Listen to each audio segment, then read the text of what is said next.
¿Qué tal? ¿Cómo están? Bienvenidos a una nueva mañana de radios. Miércoles, estamos a 10 de diciembre del año 2025. Esto es La Radio, es más de uno, es Onda Cero. Y les cuento una historia que es muy corta, ya verán. El respetado crítico cinematográfico Óscar López, que ejerce interinamente, provisionalmente, como ministro polemista del Gobierno de España, y que antes fue jefe de gabinete de presidencia en los años de gloria de Paco Salazar, por cierto. Paco Salazar, ese hombre. El respetado crítico cinematográfico Óscar López está al tanto, como estudioso que es de los guiones de Hollywood, de la vida y milagros de Dalton Trumbo, uno de los gigantes de la escritura para cine, el guionista rojo, pero rojo de verdad, no como tanto izquierdista de camuflaje que hay ahora, ¿no? Trumbo era rojo de verdad, tenía una mesita en la bañera. O sea, él en la bañera y sobre la mesa que ponía en la bañera colocaba la máquina de escribir y se metía en el agua vestido únicamente con un vaso de whisky y un paquete de cigarrillos. Ataviado así, con los cigarrillos del whisky, pues en la bañera escribía los guiones, o al menos esa es la leyenda que él tuvo interés también en divulgar. Bueno, Dalton Trumbo sufrió la persecución por parte del poder político. Nada que ver con los políticos que usan su poder para perseguir a las voces críticas, ¿no? Y Dalton Trumbo sufrió la cancelación cuando todavía no debía de haberse inventado ese concepto, cuando aún se le llamaba no cancelación, sino condena al ostracismo o abuso de poder para hacerle la vida imposible a alguien e impedir que pueda ganarse la vida, que esto es lo que se intentó en el tiempo del senador McCarthy con el amigo Trumbo. Bueno, en contra de lo que parece pensar el cinéfilo Óscar López, lo que hace grande un guión de cine no es su creatividad, sino su solvencia, la calidad literaria y el talento para relatar una historia. Es natural que altos cargos interinos de la administración española, entregados en cuerpo y alma a la construcción de relatos, procuren aprender de los maestros del relato cinematográfico. Procuren, digo, porque es verdad que luego hay más voluntad que acierto a la hora de construir los relatos. Bueno, Dalton Trumbo publicó en 1939, cuando España sufría el desgarro de una guerra civil, la historia de un joven que se alista voluntario para combatir en la Primera Guerra Mundial y en la primera línea, persuadido de que su país le necesita. Me iban a llamar dentro de 6 meses. Y además, si la patria te necesita, hay que ir. Si la patria te necesita, pues ahí tienes que estar tú. El joven entusiasta luego resulta herido gravemente en combate y se descubre a sí mismo inmóvil en la cama de un hospital, inhabilitado para seguir haciendo su vida de siempre, y baja en una guerra que ahora siente que no era suya. Los teléfonos a medianoche dan mala suerte. Los teléfonos a medianoche dan mala suerte, sí. El nombre del soldado que vio arruinada su vida, o que ve arruinada su vida en este guión cinematográfico, en esta novela, en esta película, es Joe Bonham. El título de la novela y de la película que Trumbo escribió primero la novela en el 39 y luego hizo la película a principios de los 70. El título de la película, como usted seguramente conoce, es Johnny cogió su fusil, que es una réplica al eslogan militar con el que se animaba a los jóvenes estadounidenses a alistarse. Y como sabe el estudioso del guión cinematográfico Óscar López, el pobre Joe, a solas con sus pensamientos y viendo el estado en el que ha quedado, se hace a sí mismo la pregunta que bien podría hacerse un fiscal general. Dice: oh Joe, ¿por qué diablos te metiste en este lío? No era tu pelea, Joe. Este no era sitio para ti. Esta no era una guerra para ti. ¿Qué interés tenías tú en salvar la democracia y salvar al mundo? El Tribunal Supremo de España, integrado por los juristas más veteranos y experimentados del país, ayer difundió la sentencia que explica por qué considera probado que el fiscal general García Ortiz quebrantó el deber que tenía de mantener la reserva sobre datos a los que tenía acceso solo por el cargo que desempeñaba y cuya difusión afectaba al derecho de defensa de un investigado por fraude fiscal de nombre González Amador. Se difundió la sentencia que señala que el propio fiscal general confirmó la quiebra de esa reserva cuando expuso que él, personalmente, dictó pasajes de correos confidenciales a una periodista subordinada suya para que se los difundiera a la opinión pública. Y se difundió también el voto discrepante de 2 de los 7 magistrados. 2 magistradas que en este caso valoran de forma diferente a la mayoría las pruebas que se han presentado y que entienden, y así lo dicen en su voto particular, que el fiscal general, por falta de pruebas incriminatorias, debería haber sido absuelto. No hubo sorpresa ni en los fundamentos alegados por el tribunal ni en las alegaciones de las 2 magistradas que discrepan. La sentencia tiene 240 folios, 238 folios. Se difundió cerca de la 1 de la tarde. Media hora después el ministro polemista Óscar López ya era capaz de despreciarla al tiempo que admitía que no la había leído, pleno al 15. He podido leer lo que he podido leer porque acaba de salir, pero a la vista de lo que he podido leer y lo que le escucho a ustedes, conozco muchos guiones de Hollywood con menos creatividad que esa sentencia. Bueno, este es el agotador esfuerzo de tener que ser todos los días ocurrente. Es una especie de obligación que se han autoimpuesto algunos ministros a sí mismos, ¿no? Todos los días tengo que ser ocurrente. Hoy se me ha ocurrido esto del guión de Hollywood. A continuación, el ministro López hizo una sinopsis de la sentencia que refleja muy malamente lo que la sentencia en realidad dice. Pero ¿qué más dará? ¿Qué más dará si solo es un ministro del gobierno de España y al final le da igual lo que diga la sentencia porque su opinión no va a cambiar?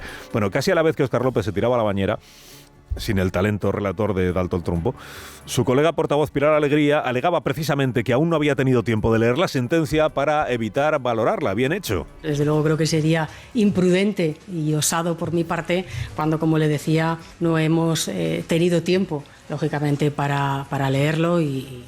Sí, me corrijo, no es que ella no la hubiera leído. La ministra utilizaba con propiedad el plural. Decía, no hemos tenido tiempo para leer, claro, porque en realidad no era ella. En realidad se trata de que sean otros quienes hayan leído la sentencia y le digan a la ministra portavoz, como ocurre cada martes, que es lo que toca decir en la rueda de prensa del Consejo de Ministros. Pero bueno, fue prudente. El gobierno a primera hora dijo, no hemos leído la sentencia y parece que no está mal leer la sentencia antes de opinar sobre ella. Bueno, su jefe, el jefe de Pilar Alegría, el presidente mitinero, Pedro Sánchez, como predicó muchas horas después ante el público cautivo de la UGT, pues ya había tenido tiempo de afinar un poco el argumentario. Y como ya había tenido tiempo, sorprendió que no lo hubiera afinado. O sea, la dejadez con la que se limitó a repetir los mismos estribillos que viene entonando antes de que el fiscal general fuera imputado, antes de que fuera procesado, después de ser procesado, después de ser juzgado y después de haberse emitido el fallo. O sea, lo de Sánchez empieza a ser como un eterno remake, ¿no? Son mítines en redifusión. Fiscal general del Estado que lo que ha hecho ha sido defender la verdad y la institución de la Fiscalía General del Estado. Si quien tiene que pedir perdón es la señora Ayuso y quien tiene que exigir responsabilidad de la señora Ayuso es el señor Feijóo. Bueno, es que era un mitin, ya le digo, entonces... Bueno, los mítines de Sánchez se diferencian de los discursos oficiales de Sánchez en el tonillo que pone cuando dice las cosas, ¿no? Tono mitinero o tono pretendidamente institucional, pero decir dice exactamente lo mismo siempre, ¿no? ¿Y qué es lo que dice? Pues Ayuso, Ayuso, Ayuso, Feijóo, Ayuso, Ayuso, Pablo Casado, Ayuso, Ayuso, Ayuso, Ayuso. Por eso lo más interesante de todo lo que dijo ayer el gobierno de España sobre la sentencia, lo más interesante es esto otro de Óscar López. Pero ya está, el gobierno ha respetado, ha acatado, ha relevado al fiscal general del Estado y ya está. Y ya está. Que significa que el gobierno renuncia a seguir utilizando este asunto de García Ortiz como motor de movilización de los progresistas del mundo mundial que están indignadísimos por todo lo que ha ocurrido. Qué diferencia de la primera reacción al fallo condenatorio. Los ánimos movilizadores se han ido enfriando. Y es natural que se hayan ido enfriando. Yolanda Díaz se pasó 5 días, instando a los españoles a salir a la calle a defender la democracia y no salieron ni los votantes de Sumar.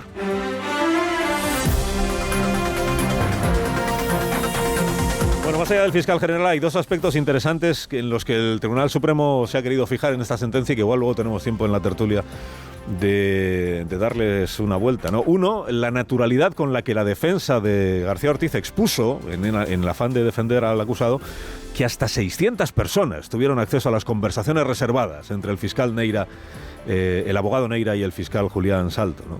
Hasta 600 personas, de poca reserva parece. Si una multitud puede ver esos correos confidenciales así, digamos, abierta o alegremente, ¿no?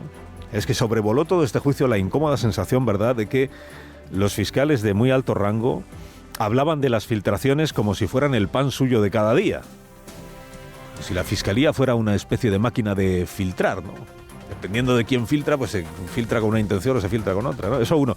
Y el otro aspecto es el de los periodistas, que es un aspecto pues muy interesante, sobre todo para los periodistas, claro. El famoso secreto profesional. Que ahí el tribunal ha echado el resto, el redactor de la sentencia, que es el presidente de la sala, proclamando lo sagrado que es el derecho al secreto profesional del periodista en España y lo absolutamente blindado que está en nuestra legislación. podría ser que los jueces, que son lectores también de prensa, hubieran sentido, ¿verdad?, la necesidad de refutar columnas de periódicos que los han venido a acusar de poner bajo sospecha a los periodistas que declararon como testigos o al periodismo en general, ¿no? Y no es eso, es lo que dice ahora la sentencia. Lo que explica es que el periodista, en efecto, tiene un derecho, que es el derecho a proteger sus fuentes, que no tienen otros testigos que declaran en un juicio, por ejemplo, los fiscales que declaran, ¿no? Porque el derecho a proteger tus fuentes, el derecho al secreto profesional, pues es el derecho a callar, el derecho a no responder, el derecho a utilizar una vía legal y legítima de escape, de la que disponen los periodistas cuando declaran en un juicio y de la que no disponen otras personas. Y disponen de ella, o de ese derecho a los periodistas, precisamente para poder seguir disponiendo de las fuentes en que se abastecen. Dice la sentencia, dice, las fuentes reveladas son fuentes que se secan. El secreto profesional es un derecho, no es un deber legal, como dice también la sentencia, si acaso es ético o deontológico, pero eso luego cada periodista ya valorará. Y hoy, de hecho, el famoso dilema moral, si se quiere llamar así, del que se habló en el juicio, pues cobra también sentido. Igual nos da tiempo a hablar de ello, digo, en la tertulia después, porque ya es tarde. O sea, aquel periodista a quien el correo del abogado y el fiscal se lo filtró una persona que no sea ni el fiscal general ni nadie del entorno del fiscal general, pues hoy decidirá en conciencia si ahora ve necesidad u oportunidad o pertinencia de revelar quién se lo filtró, precisamente para refutar al Tribunal Supremo, o si ya lo deja estar. No fue nadie del entorno del fiscal general quien me lo filtró a mí, pero ya dejo la cosa como está porque prevalece la protección de las fuentes sobre la presunta injusticia que se ha cometido en este caso, a costa, es verdad, de haber condenado a alguien que nada filtró. Y eso ya sí que es decisión de cada uno. Cada uno asume lo que sabe y cada uno asume lo que hace o deja de hacer. Escuchas a Alsina en Onda.